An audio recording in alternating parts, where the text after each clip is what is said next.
Bonjour mes élèves, comment ça va? Aujourd'hui, c'est dimanche, c'est le 25 octobre 2020. Aujourd'hui est dimanche, le 25 octobre 2020. اليوم هو الأحد 25 من شهر 10 2020. On commence la leçon de la langue française. نبدأ درسنا لحصة اللغة الفرنسية par une révision rapide بمراجعة rapide سريعة de les membres de la famille.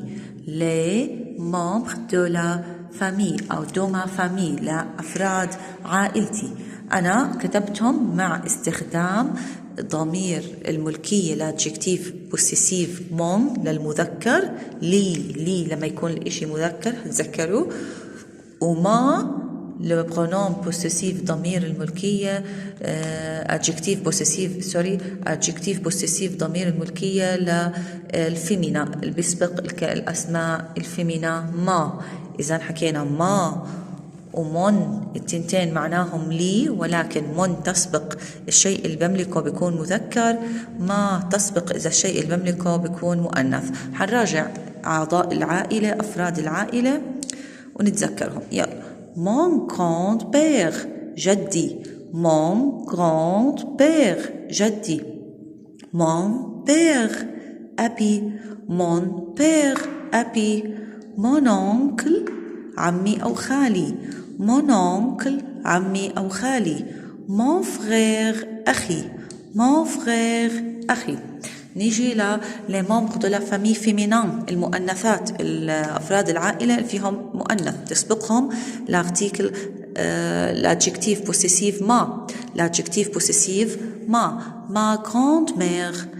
grande-mère جدتي ma mère أمي ما mère أمي ما tante عمتي أو خالتي ما tante عمتي أو خالتي ما sœur أختي راح أعيدهم هلأ من فوق. mon grand-père جدي يقابلها ما grand-mère جدتي. نيجي هون mon père أبي يقابلها ما mère أمي mon oncle عمي أو خالي يقابله ما tante عمتي أو خالتي. mon frère أخي يقابلها هون بالفيمينا بالمؤنث ما sœur أختي. وآخر إشي طبعا حكون moi أنا اللي بتكلم moi أنا. إذن هدول هم les membres de ma famille أفراد عائلتي. حصنفنا المذكر الماسكولا على جهة وحطينا قبليهم l'adjectif possessif mon، وحطينا هون الفيمينا المؤنث على جهة وحطينا قبليهم l'adjectif possessif ما. هدول هم كانوا مراجعة للدرس الماضي. اليوم رح نتعرف على les pronoms sujets هم ضمائر الفاعل. شو يعني ضمائر الفاعل؟ أنا وأنت وهو وهي وهم ونحن وأنتم كتار، ولكن إحنا بس رح ناخد تنتين نتمكن منهم، بعدين في دروس لاحقة بنكمل. أول ضمير عندنا هو جو معناها أنا أنا tu أنت كمان مرة جو أنا tu أنت. طيب ناخد example مثال حتى يوضح لنا الفكرة. comment tu t'appelles شو اسمك، شو أنت اسمك تسمى أو تدعى. ماذا أنت تسمى أو تدعى؟ ما اسمك؟ إذن استخدمت بالسؤال تو أنت شو اسمك؟ لما بجاوب رح استخدم أنا اسمي. شو الضمير رح أبدله؟ أنا m'appelle أنا اسمي هاني. par exemple مثال je m'appelle هاني je m'appelle داني je m'appelle سامي رامي جو أنا. إذن لازم نميز إنه تو بقصد فيها أنت، وجو بقصد فيها نفسي أنا. جو أنا ضمير المتكلم أنا، تو ضمير المخاطب الشخص الثاني اللي بحكي معه اللي بخاطبه واقف قدامي. تو بسأل أنا كومون تو تابل، أنت شو اسمك؟ رح تجاوبني جو مابل وبتحط اسمك جو مابل. إذن كتير سهل، بس بدنا نعرف إنه جو أنا وتو أنت. جو أنا تو أنت. نكمل. هلأ رح ناخد لو فيرب افواغ، فعل افواغ اسمه هذا الفعل افواغ. هون الاو والاي مع بعض نقرأهم و. افواغ افواغ، هذا الفعل معناه يملك يملك. هلأ تعلمنا ضميرين من ضمائر الفاعل، هو جو أنا، وتعلمنا تو أنت. وهلأ علمتكم الفعل أفواغ. أفواغ يملك، إذا صار عندنا فعل وفاعل. وهلأ بدنا نعمل جملة، مدام سوينا جبنا فعل اللي هو أفواغ وعندنا فاعل اللي هو جو أو تو أنا أو أنت، رح نعمل جملة. ولكن بداية بدنا نشوف كيف بيجي، كيف شكل الفعل أفواغ مع جو. هذا حفظ مس حفظ. وكيف شكله مع تو. هلأ الفعل أفواغ يملك، أنا أملكه، كيف بنصير شكلها؟ جو بتصير جي جي. ليش مش جو و اي؟ لا، لأنه هون حرف علة وكمان هون حرف علة، ما بزبط نحطهم مع بعض. جو اي فبتصير كلها كلمة واحدة، بتصير جي. جي معناها أنا أملك، أنا أملك. يعني هذا تصريف الفعل أفواغ، بتصرف مع أنا وبتصرف مع أنت، مع جو مع تو. لما بيكون شكله مع جو بيكون شكله هيك A و I A، فبنسميها مع بعض جي جي جي. شكله مع جو AI أنا أملك، ولكن بنشيل الإي هاي بنحط بدلها أبوستروفي عشان هو في حرفين علة.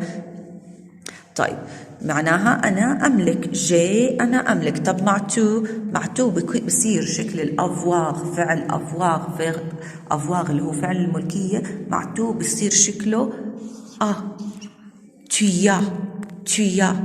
لاحظوا هون تيا ضلوا صح حرفين عليه، بس ضلوا بس لأنه في إشي في اللفظ تغير حطينا يا تيا بس الاسم هون ما بنلفظها. تيا أنت تملك، معناها أنت تملك. هدول حفظ، لازم نحفظ إنه جو معناها أنا، جو معناها أنا، تو معناها أنت، تو معناها أنت. طب إذا بدي أحكي أنا أملك لازم أحكي جي. هذا الفعل أفواغ الملكية بس بصير شكله بتصريف بنصرف كيف verb to be مثلا بصير am و is و are، هو اسمه verb to be ولكن بصير am و is و are. نفس الاشي هذا اسمه verb avoir، فعل أفواغ، ولكن بصير شكله جي وتويا. جي وتويا. جي أنا أملك، تيا أنت تملك، تيا أنت تملك. إذن جي أنا أملك، تيا أنت تملك. جي أنا أملك، تيا أنت تملك. نعمل جملة مثلا جي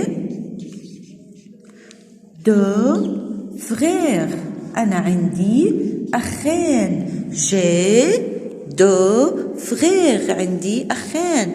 فغير أخ، متذكرين؟ وضفت له أس لأنه هو اثنين جمع، بس الأس هون ما بنلفظها لأنه آخر الحروف باللغة الفرنسية 90% منها ما بنلفظها، 90% منها ما بنلفظها. جي دو فغير مثلا. جي لدي إشي تعلمناه من الشغلات اللي تعلمناها، 3 كرايون، عندي 3 أقلام رصاص. جي 3 كرايون، مش أخذنا كرايون قلم رصاص، جي 3 كرايون عندي 3. طيب جي أنا لدي إيش كمان؟ جي أون واحدة بس، أون سوغ، عندي أخت واحدة. جي أون سوغ. j'ai une sœur أخت واحدة. طيب هلأ tu مثلا tu y a deux oncles. tu as deux oncles. أنت عندك أنت بتملك عمين أو خالين. طيب tu y a une sœur. عندك أخت واحدة. tu y a une sœur. عندك أخت واحدة. مثلا tu y a un stylo. عندك قلم حبر. tu y a un stylo. أنت تملك قلم حبر. لديك قلم حبر. إذا تلاحظوا لما كنت أحكي أنا أملك كنت أحكي جي. لما بحكي لك أنت بتملك tu y a deux oncles. عندك عمين. tu y a une sœur. عندك أخت. tu y a un stylo. لديك قلم حبر.